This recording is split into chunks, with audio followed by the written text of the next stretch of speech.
By the late 1970s, the 2-7 series, the Navigator's Discipleship Training Course, was making waves across thousands of churches in the United States. For the first time, the churches had their hands on the Navigator's resource, which was effective for establishing converts and equipping laborers for the harvest. In the meantime, the church worldwide was waiting with great expectation for its release. Sensing the global call for it, Denny was assigned the international role of expanding the discipleship ministry. Denny and Carolyn arrived in Singapore to conduct the first 2-7 clinic. Immediately, Denny left a deep impression. With delight, he shared his daily quiet time and showed us his notebook filled with reflections and the people he prayed for daily and weekly. It was obvious to all that this man was in love with Jesus, and it was contagious. In the next 5 years, more than 100 churches in Singapore embarked on discipleship training. Denny and Carolyn would faithfully visit Asia for the next 4 decades. The world opened up. West Malaysia's Methodist Church President, Reverend Hua Chen, and NAV staff Kirk Chun Keng were concerned about strengthening their members in their discipleship. Although they were top echelon leaders, they humbly asked to be trained. Soon, more countries called for help. Because of the great need, the Navigator's Church Discipleship Ministry team convened a conference with Navigators Leroy Imes and Doug Sparks.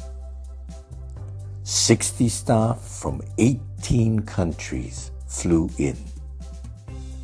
Prophetically, Doug spoke of the challenge and vision for Asia and the need for trained laborers. The 2-7 series had been translated into 13 languages. Crucial leadership networks were formed. Because of his humility and respect for people with different cultures, Denny was to play a key role in the organizing of many regional and global church discipleship conferences.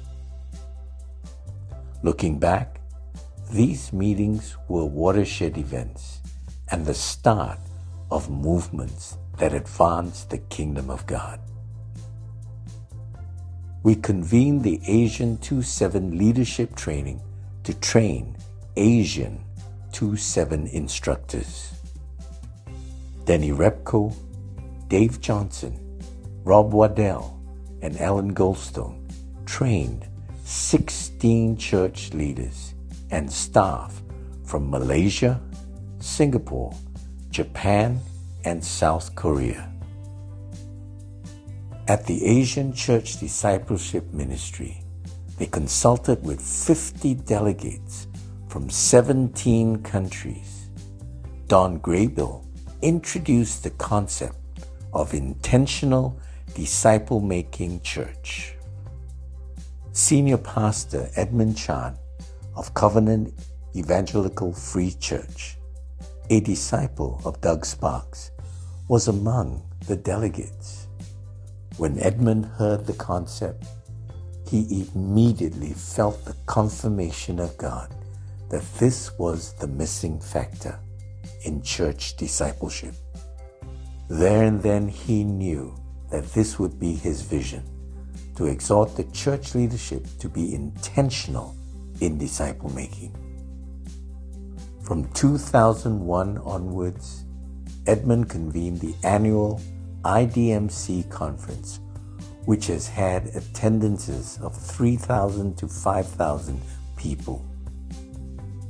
For more than 20 years, the clarion call went out to churches in Singapore, Asia, Africa, and the world. Denny and Carolyn traveled to Asia, Africa, and Europe for almost 4 decades as they carried out the divine mandate to call the church to discipleship.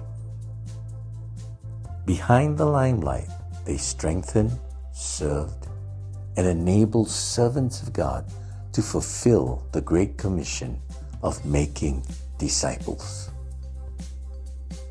Undeniably, their traveling ministry was important and crucial for the church discipleship movement, which is one of the great movements of the kingdom today.